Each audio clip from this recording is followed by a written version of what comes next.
keep those California Indians down. Good evening, everyone. You're listening to American Indian Airwaves County Radio. For Marcus Lopez, Corey Dubin, Fabiana Hirsch, I'm your host for the hour, Larry Smith. On tonight's show, a 1-hour exclusive in-depth interview with longtime Indigenous activist and elder Sarah James from the Gwich'in Nation up in the Arctic Circle region. We'll be speaking on global warming's catastrophic impact on the Gwich'in people and their traditional way of life. You're listening to American Indian Airwaves County Radio. You can hear when the moon shines bright, the lone fool in the black of the night. You can hear the whisper in the valley. And you know when Kamakani blows to the Bahu drum, it's the warriors who are marching down the mountain, because history ain't no mystery to me. Sarah James is a longtime international Indigenous activist and elder from the Gwich'in Nation. She's worked tirelessly in defense of Mother Earth and the Arctic National Wildlife Refuge. I spoke with Elder Sarah James over the weekend regarding the Gwich'in people as climate refugees on the front lines of global warming. The Gwich'in Nation is located 75 miles north of the Arctic Circle region and encompasses about 15 small towns with a population of just over 7,000. This is elder and activist Sarah James on the global catastrophic impact global warming's having on the Gwich'in peoples. Yeah, up here at the North Arctic, climate change is real. It's something that's real every day. We have to face unpredictable weather, and really, whether men would say something and then something else happens. And we're beginning to see that more and more because it's affecting us every day. And that way, and we see that actually seeing to our eyes that we lost about 10 lakes around the Arctic village drain out. And that means a lot of fish spawn is being washed away or dried up. And fish movement. We live in the valley, so I can talk about fish, and I can also talk about highland and then mountainous and all that kind of stuff, because that's what Arctic Village is like, that compared to Yukon Flat. It's all Yukon Flat, but we're up into the mountains, so. And then not only Gwich'in, but we're like that way in the Arctic about the weather overall. And it become to be, it's just something we expect every day. Sarah, how much has global warming impacted the Gwich'in people? Some people still trap. Some people hunt and fish. And like right now, that lake trout up in Old John Lake, it's a big lake up east of Arctic Village, about 20 miles. And people go up there around this time of the year to get lake trout. And I see that people that went up for the weekend and they just got only a pike, we call it jackfish too. And just a small one. So I don't know what's going on there, and they didn't come back with that lake trout. Maybe there is different routing or been changed in that lake too, so, and with the season. So, and then caribou tend to stay more in our valley than, at one time there was no caribou for us come through here in this country for 5 years or so, and it was hard on the village. But now they tend to stay around and they come through and all kinds of stuff for last 5 years that I know of. So, Sarah, what has been the impact on the porcupine caribou population as a result of the aggravation of global warming up in the Arctic region? nobody really knows why they migrate like the way they do. Even the scientists don't know, but we think it got to do with their eating pattern, where their food is at. And seemed like caribou, for some reason, last three years has been increasing. And that could do, maybe this warm weather and their food and all that kind of stuff is more available. We don't know. And maybe that's why we don't know. But they're increasing, which is good news for us. And then staying around the village is good for us. But they don't tend to go to other places where they go to, like Old Crow on the other side of the border in Yukon, Canada. So they've been waiting for the caribou for the last 2 years that I know of. So because it haven't come by, it tend to stay over this way. So those are the difference. But those things happen in the past. But with the climate change, it's increasing. It's a good news, but maybe it's increasing because it's getting warmer and much easier for them to feed. And maybe that's what's going on. And so that's where the caribou is at. But then, like I said, a lot of lakes been drained out because permafrost melting. And once it melts, it just runs into a lake or just become a muddy flow, or it drain into another lake or stream or river, and then the lake get dried up, and that's what's happening. And maybe when those things, caribou depend on the growth underneath the growth under the lake too, and they tend to like to eat around the lake in the springtime when muskrat leave those on the lake, and that's what they feed on. But now it's all, some of them are dried up. Maybe they got more that way, food for them. I don't know. So it could be many changes that can cause these things. We just can't get hold of it. We just kind of expect something to change every day. Sarah, scientists have estimated that the temperature will increase anywhere from 3.5 to 7 degrees Fahrenheit up in Alaska by mid-century. And so with temperatures increasing and permafrost melting away, scientists are describing the way trees are rooted as being drunken trees. Could you tell our listeners what are drunken trees? Like, timberline or something on against a mountain, the permafrost get melted, and then it gets kind of outward, not standing straight. It's just kind of been over. Sometimes it makes a flow of mud and debris just floating. Like between here and the 20 miles up north, there used to be a trail, but now we can't use that trail anymore because it got all washed away by that muddy stuff. That sometimes it make down the mountain into the river, there would be a flow of debris as they start moving, and then everything else move with it. And that's what's happening over at Dalton Highway, where they had the pipeline about 75 miles from Arctic Village. There is a flood of mud slowly getting to the highway, and they still haven't figured out what they're going to do when it gets there. So not a highway, Dalton Highway, yeah. So same thing over here is going on.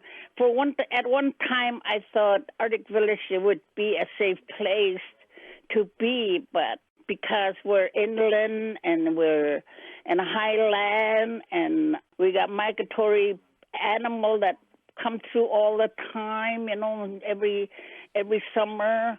So I thought maybe this is a safe place. But now, looking at that mud, what they call it, a mud stream or something like that, that moves everything with it when it comes through. So we don't know how much of the permafrost is going to affect us that way. And I'm thinking about it, that maybe those things will affect us up here. One of the things I've heard in terms of the temperatures increasing up there is that, like along the coastlines in particular, that artifacts and biological specimens that historically were frozen in place for generations after generations are starting to emerge from as a result of permafrost thawing and the coastline starting to erode. Is that true? Yeah, that is true along the Eskimo area up north of us, and Nupiaq. They call themselves a Nupiaq, and they're Inuit, but their dialect is Yupak and Nupiaq. And along the coast, there is permafrost melting, and there was some grave site or historical site just being washed into the sea. And that's the same thing going on over on this side, the interior too. Like a whole village is eroding into the river. And not long ago, the Eagle River and the interior Eagle Village, it's right at the border of Canadian U.S. on East Alaska, and they had a huge flood came through their village. They had to rebuild and everything like that, and their whole graveyard is eroded, and they can't even figure out which bone is that bone or whatever. So they just kind of keep the whole place as a sacred area, and that's how it is for them now. And things like that do change, not only in the village but also out in the land.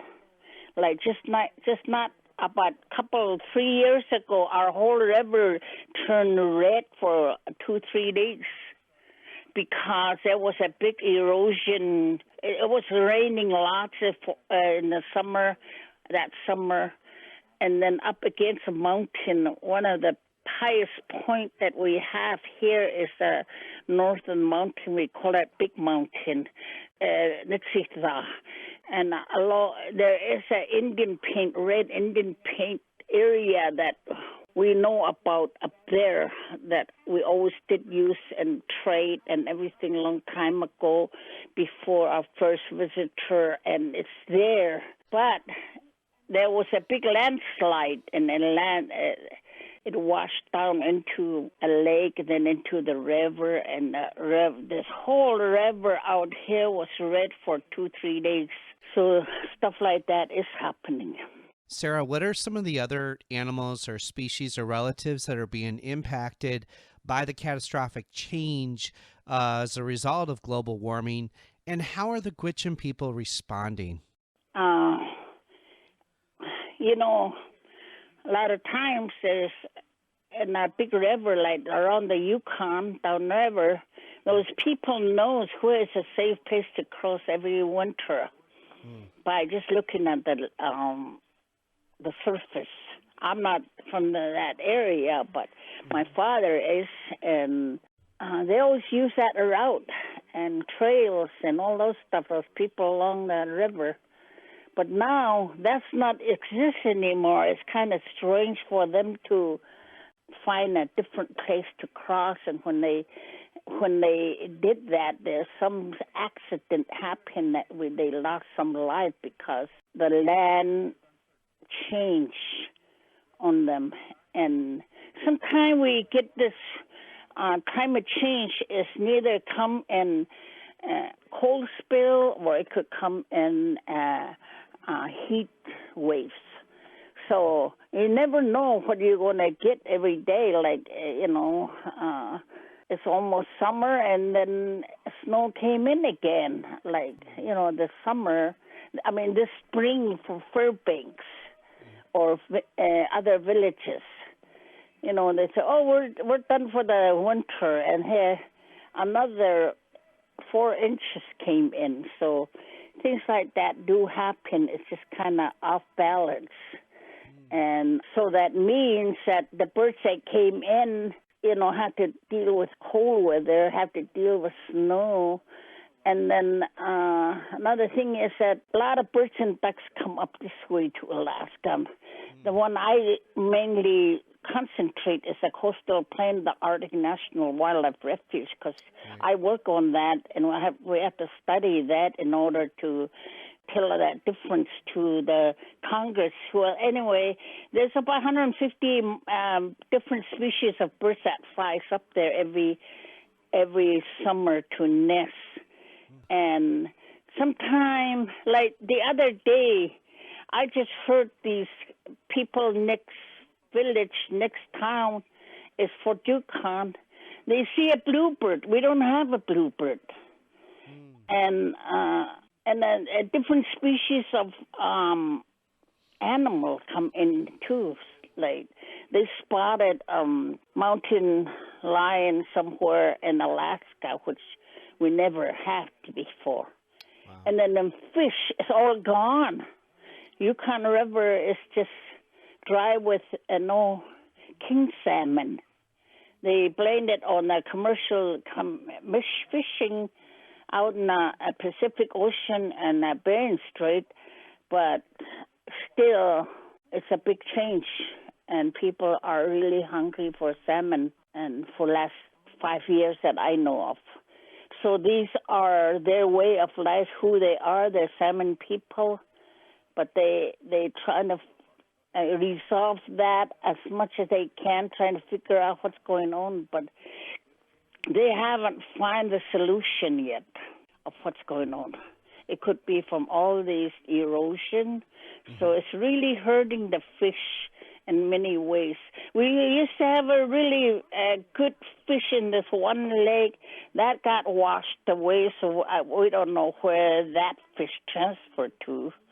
And then sometimes polar bear or grizzly bear, or they hibernate. Sometimes weather play tricks on them too, so they kind of wake up too early, or sometimes they not hibernating in time. So that could be a problem too. So they become a nuisance to the village or stuff like that. And you're listening to longtime Indigenous elder and activist Sarah James from the Gwich'in Nation on the catastrophic impact global warming is having on the Gwich'in peoples up in the Arctic National Wildlife Refuge area in the state of Alaska. And now back to the interview. Sarah, are there any traditional stories that help explain some of these new profound changes in the Gwich'in people's traditional way of life and the introduction of new species? There are some stories how we survived certain climate change, because at one time summer never came, and what they did to survive with the animal and them together, and they talk about that, and never summer to summer, but one time was winter to winter. So those stories are out, and these traditional knowledge about the land and the animal and plants and everything. It's so much changed that sometimes they don't have knowledge of what's going on, but they still have a knowledge of what used to be, and that kind of help, but it's off balance. Sarah, as one of many Indigenous nations on the front line of global warming, do you feel that at this point in time, the Gwich'in peoples are climate refugees? Yeah, I think so, because not only Gwich'in, but mainly up north people, and because it's been with us longer than it got to us sooner than, and it's happening fast. So sometimes we can't even keep up with what's going on, and that's when sometimes people even lose their life out there. Like right now, middle of the winter, it was raining, and that means it was warm enough to rain, so the animal with fur is kind of confused about neither grow a fur or shed a fur. So it's messing up animals' way of life. Sarah, you mentioned the grizzly bear and the polar bear, and I know the polar bear is frequently used by a lot of non-native organizations as this kind of icon to signify the Arctic glaciers melting and ocean waters rising. And I was wondering, over the decades, a lot of toxic waste was dumped into the oceans up in the Arctic regions, going back, 30, 40 years. And so a lot of bears and polar bears in particular actually have over 50 different contaminants within their blood system. Their endocrine system has been completely disrupted. And I was wondering if maybe you can talk a little bit about that.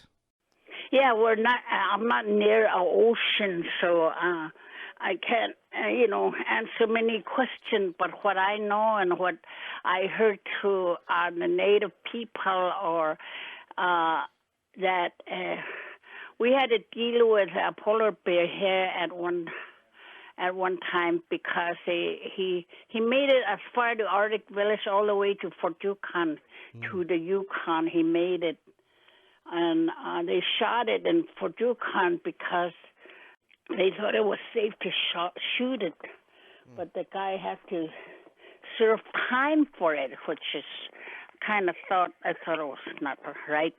But there was even polar bear walk even further inland in Canada, because looking for food, trying to change the way of life and all that kind of stuff. So that's happening along the coast. I know that a lot of them polar bear are feeding on this whale that they get, the debris from the whale. And so I just saw a documentary last night that said there was a 30 polar bear at one place feeding on the leftover on a whale that the Nupiaq shot and left.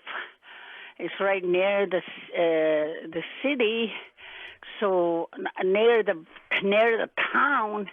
So I thought that's kind of strange to have so many bear in one place. And I know that, I don't know how, I know there's even have a polar bear alarm in Barrow when the polar bear too close to the village and they blow the horn. So I know that's happening, and that never happened that I know of anyway in any town. But now that's happening as normal thing, and with those people, and us with the grizzly bears, sometimes they can't find food because of changes that take place, and mainly fishing. Their fishing areas probably and not there anymore, or stuff like that. So they end up at our dumpster and a dump site, and after everything gets freeze and they become a nuisance to the village. That happened here more often that couple of years ago, but it haven't happened for a couple of years now. But same thing with wolf, and then they said there was a wolf around this winter, but they think that it's a wolf that just left off that dumpster. So those kind of things happen, but not so often in Arctic Village that I know of, because our dump is, they try to keep it, buried all the time. Sarah, you've been working over the decades to protect the Arctic National Wildlife Refuge, which comprises of over 19 million acres of Gwich'in traditional homelands. I was wondering, for our listeners, could you talk a little bit about how global warming is impacting the area known as the Arctic National Wildlife Refuge? Yes. For polar bear, I know that there's a lot of development from that Arctic National Wildlife all the way to the west along the coast, up to the Prudhoe Bay, And we're talking about only 1/10 of coastline to be protected if we protect that 9 million acres. Like, thank God, President willing to protect. And what we want is protect permanently. And wilderness will do it. Wilderness will do that. And at the same time, polar bears are really threatened by climate change. There's one way we can have polar bear a safe place to go to, and because the rest of the coastline is into gas and oil development or will be. So we're only talking about 1/10, and I think we're not asking for very much of a coastline, because the other coastline is sea animals are whale and seal and fish that comes to the shore too. So we're not only talking about polar bears. And then at the coastal plain, limited coastal plain that is up there where the porcupine caribou and have their calf, that could be protected. And then there's the foothills. It's not very large coastal plain like it is over to the west side where the Prudhoe Bay is. Prudhoe Bay, where the Prudhoe Bay and Barrow, town of Barrow, the whole place is a big, huge coastal plain. They do have a caribou that used to calf at the Prudhoe Bay, but they can't calf anymore there because it's a development area. Once development come in, it's a development area. You can't hunt and fish there. But this one caribou herd is called Central Arctic Herd. There's 40,000 in that herd. Since they can't calve around the Prudhoe Bay development area, they have to move up south part of coastal plain, which they can do. Not on our side, but that caribou can do that, and they are up mainly south of Prudhoe Bay on the coastal plain, and they do migrate a little bit around there, and they come pretty close with our caribou sometimes. It's a porcupine caribou. We call it Porcupine River caribou because they cross a river called Porcupine River, and we have 100. It went to 98,000 low. Used to be 250. Wow. And now, since 1988, now today, it increased back up to 190. So it is increasing number, our caribou, porcupine caribou. But they have to migrate in big area, more than 19 million acres. And into northeast Alaska and north of Yukon and part of Northwest Territory, Mackenzie Delta area. That's how big they migrate. And then come April, they face north. So they all go back up to north in that little coastal plain where they can drop their calf there. And they stay there until the calf can protect themselves and run and feed, all that. Then they move back down again into the country and they migrate wherever they need to go migrate. And that's the story of, and a lot of people say, how come that caribou and not that caribou? Because there's about 4 other caribou herds in Alaska. They're all different. They don't, the people up north, Inuit people up north along the coast, when there was big change from our first visitor, there was a lot of starvation among them people too, like we did. And many other indigenous people did. And when they did that, when they were starving, they introduced a reindeer to them from Lapland. and that got mixed in with the caribou over there. So the Western Arctic herd is huge. It's 400,000. They travel from Kotzebue, Nome, all the way up to Prudhoe Bay. They cover a large area, and then they're mixed up with a reindeer.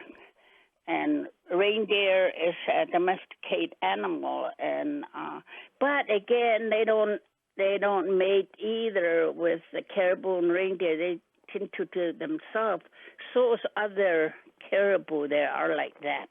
Like Central Arctic herd and Porcupine Arctic herd, sometimes they mix in together over to the east, and they hang around and they eat together. But again, they don't mate. They tend to their area, and our caribou tend to stay in their area.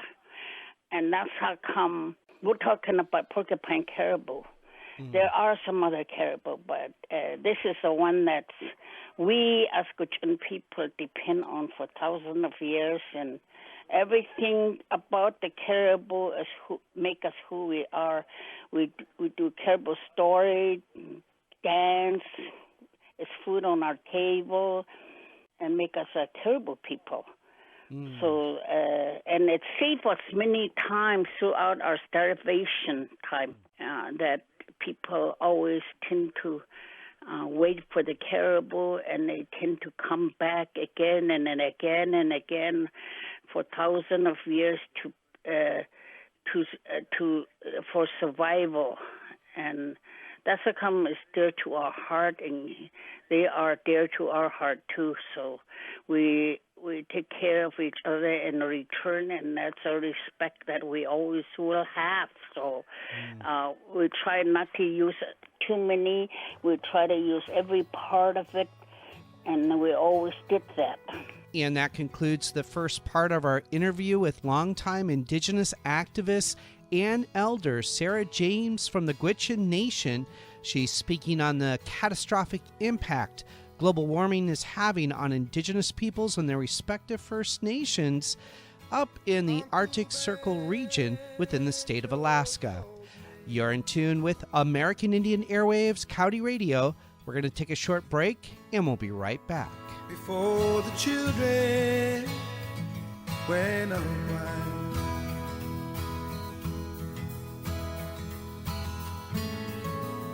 life was good, life was free,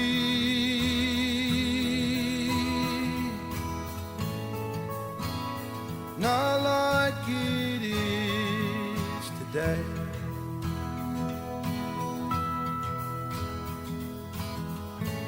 Children running everywhere, and the trees were looking after.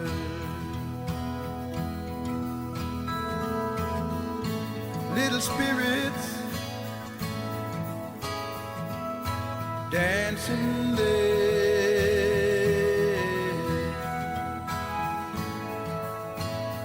Among the sweet, sweet laughter, oh, but there's weeping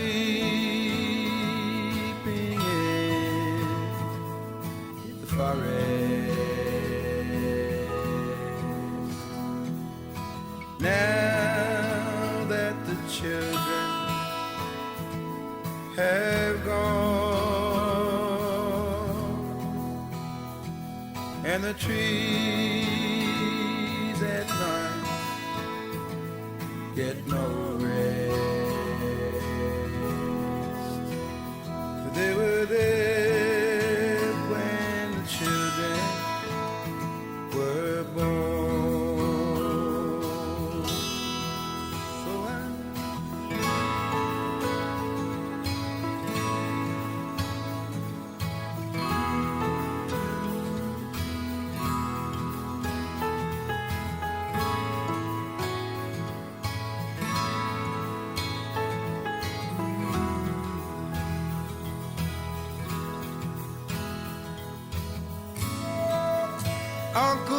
me fly away with you, and let me see the things you see.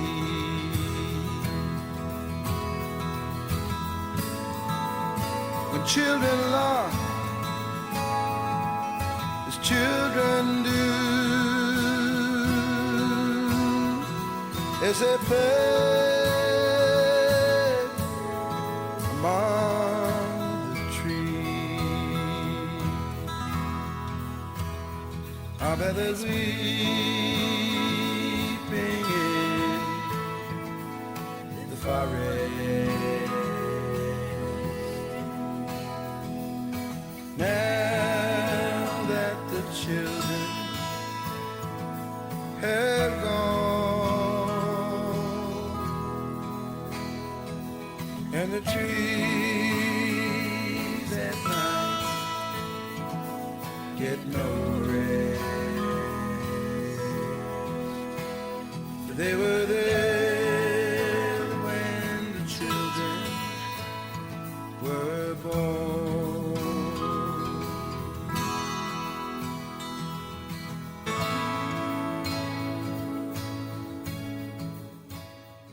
The song Weeping in the Forest by Archie Roach here on American Indian Airwaves County Radio.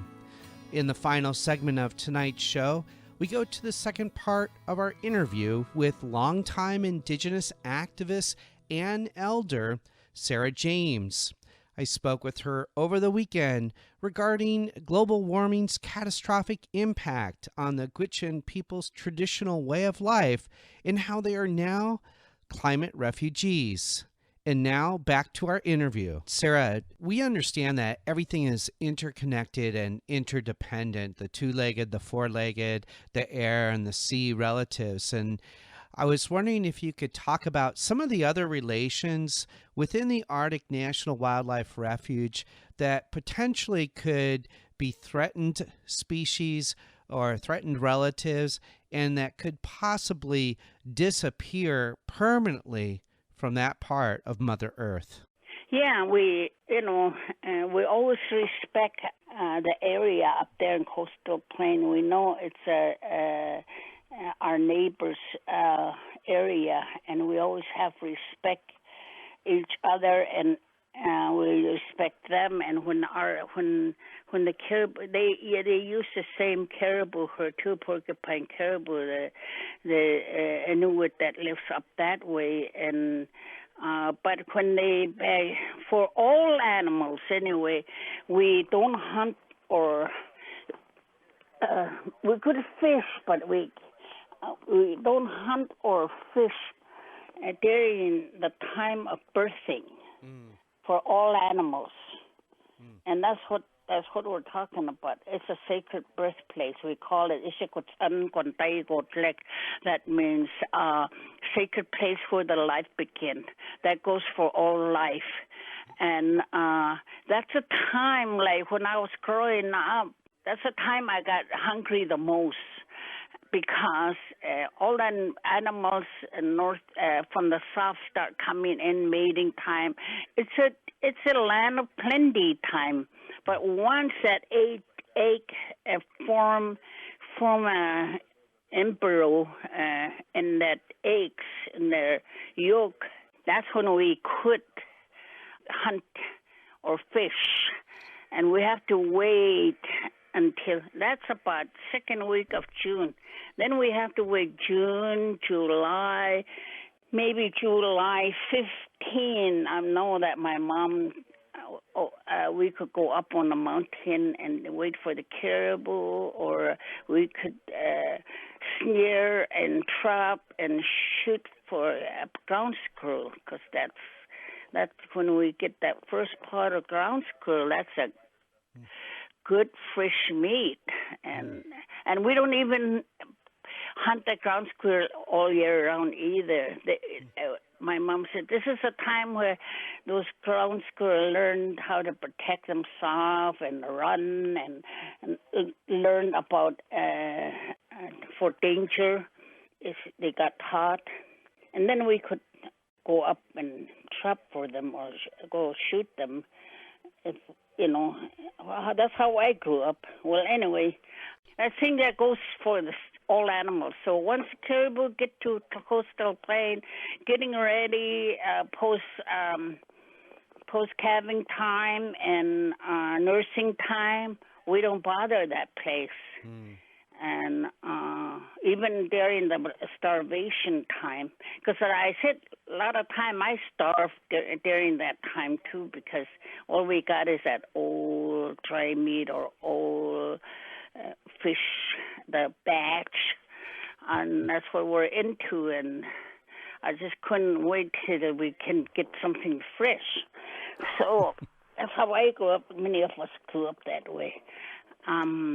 So that's a respect for time for animal to raise their young and train them and get feeded and enough strength and know how to protect themselves. Then we can hunt them again. So those are respect.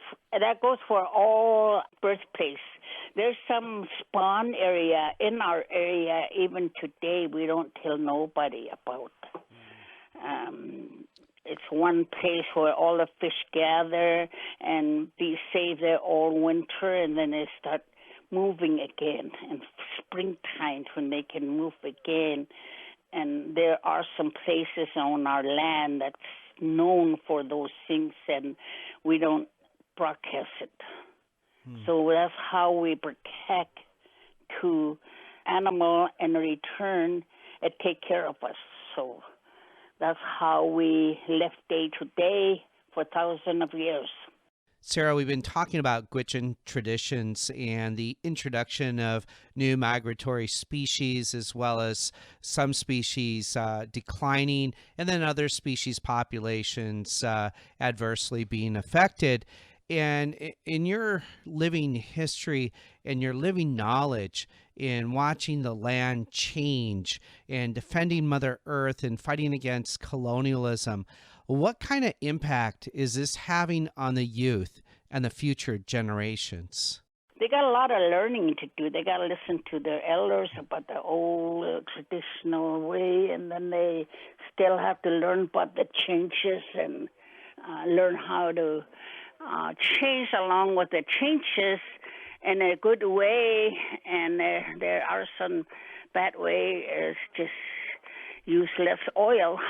It's a good way, and try to use less oil and not to do more recycle and reuse, reduce, and even refuse things too that will help the environment and help the animal. And they got more to learn and more to catch up on, and they do need traditional training, and they do need higher education. We live in two worlds, which is our way and the other way. And the only way we can live in this world, I think, is that we're not perfect. They're not perfect, but we do have good tools on each end, and we need to go forward with that and do it together and educate each other. That's only way to survive, look like to me. Sarah, on Tuesday, April 21st, is the 45th Annual Earth Day, the day that's supposed to raise the consciousness of human beings, taking care of Mother Earth and everything that she provides for us. And according to the World's Wildlife Life Report Index, apparently the entire global population and countries have destroyed 52% of the global biodiversity within the last 40 years. That and the United Nations Intergovernmental Panel on Climate Change has been articulating this 2 degrees Celsius narrative that we can't, the Earth's temperature can only rise no more than 2 degrees Celsius. However, if you go back and look at some of the earlier assessment reports and the footnotes, they actually indicate that the threshold or baseline is 1.5 degrees Celsius. And so Indigenous peoples in the Pacific Islands and Micronesia, such as the Maldives and the Marshall Islands, they could possibly be uninhabitable by the mid to late century.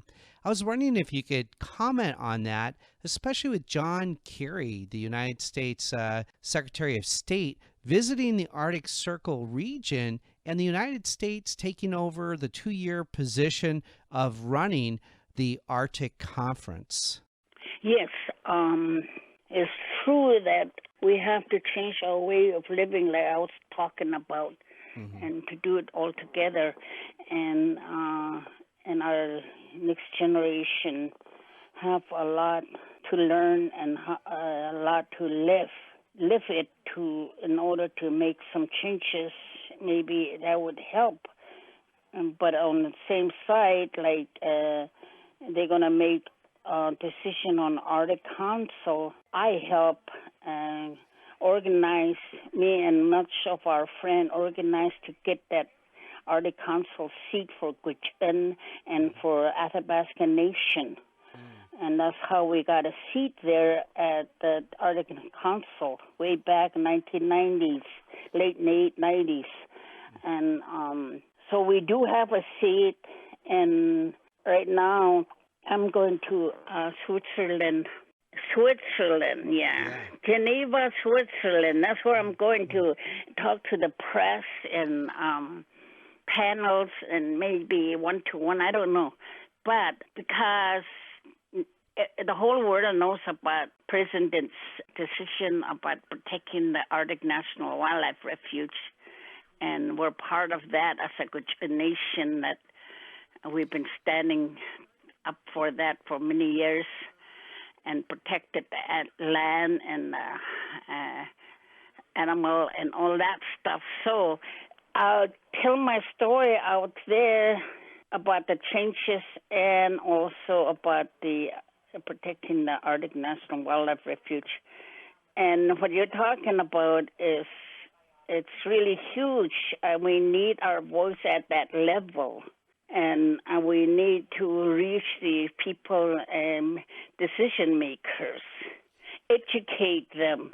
That's how come when we came together as a Gwich'in Nation back in 1988 to get a position against the oil and gas development of the coastal plain of the Arctic National Wildlife Refuge, Iizhik Gwats'an Gwandaii Goodlit.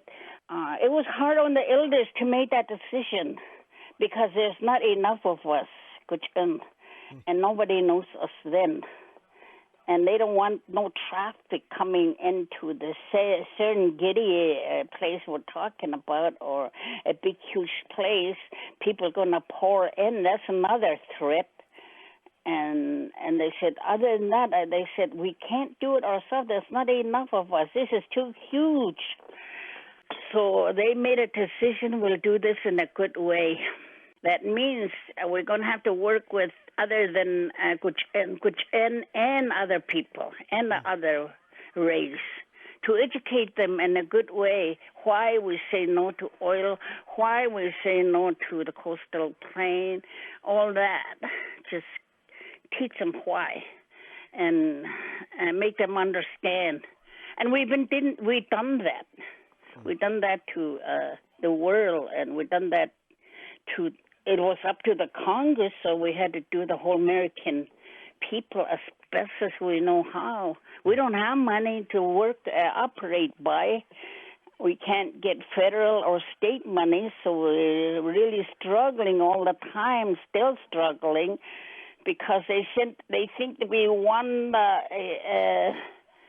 because the president saying that we won it. A lot of times people leave us alone because they think we're doing good. Sometimes when we're really in a problem or danger, then they come back again. But they got to make up their mind what is most important in this world that they have to stay committed to. So we've been committed ourselves, and we're still here. So those kind of things that people need to make those things at the national, international level. and be honest together, and they need to hear the story. They need to hear a story from each other in order to understand where everybody's coming from. So it worked for us. Like the elder direct us to do this in a good way, and that's what we've been doing. And a lot of our native people or other people, they said, why do you have to be so nice to all these people that made us starve or kill us off? Or it's not our government, it's not our people. But as again, we have to live, our kids have to live in two worlds, one way or another. There's no way we can go back to bow and arrow day, which I love it if we could go back and become 500-year resistant operating back again, but that's impossible. We've gone too far. So, and then we can't be somebody else we're not. So we got caught in between there. So everybody got caught in between there. If everybody feel like they got caught in between there, they got to learn those good tools on both sides and go forward. You're listening to longtime Indigenous activist and elder Sarah James from the Gwich'in Nation on the catastrophic impact global warming is having on Indigenous peoples and their respective First Nations in the Arctic Circle region of the state of Alaska. And now back to the interview. Sarah, Indigenous peoples are on the front lines of global warming. And as you mentioned, the Gwich'in people are already climate refugees. And I was wondering, in talking about this concept of 7 generations, looking back 7 generations to understand how we got to where we are today, and in thinking about any action that we take, understanding how that action or actions will impact 7 generations into the future.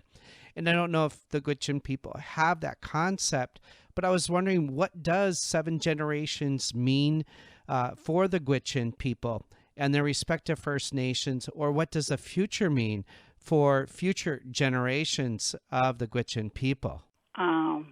Like the way my mom explained to me at one time about for it's like that for incest or for suicide. It's not our way. It's nobody's way. Mm-hmm. And I asked her about that, and she said, maybe it'll go away 7th generation from now, or that's what she really was talking about. Mm. If that person's grandchild and great-grandchild, there might be a change, or even be a second generational be changed if they work on it, on this problem. And if they don't, then it'll take about 7th generation before it change if they work on it. So that's what 7th generation is about. The bloodline, or but each time we have to work on it. That's how come I say everybody have to work on it. Not only us, but the other side too. Whoever they are, we need to come to the balance, back to the balance for the earth. And if we can't, then we can't balance the earth. We can't clean up. If we could clean the air, we could clean the water, clean the land, and our life, life, which is, bad thoughts get into our head and we do bad things. All that needs to be cleaned up too, in order to all this to work together. So we got a lot of long ways, maybe over 7th generation. And if we keep working on it, and we might meet that 7th generation.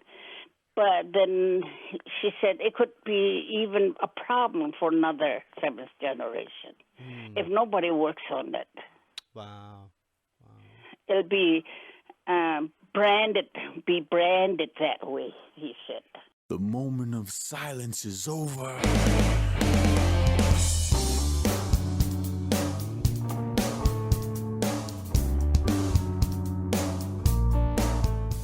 And that is longtime Indigenous activist and elder from the Gwich'in Nation, Sarah James, speaking on the Gwich'in people as climate refugees and global warming's impact on the Gwich'in peoples up in the Arctic Circle region.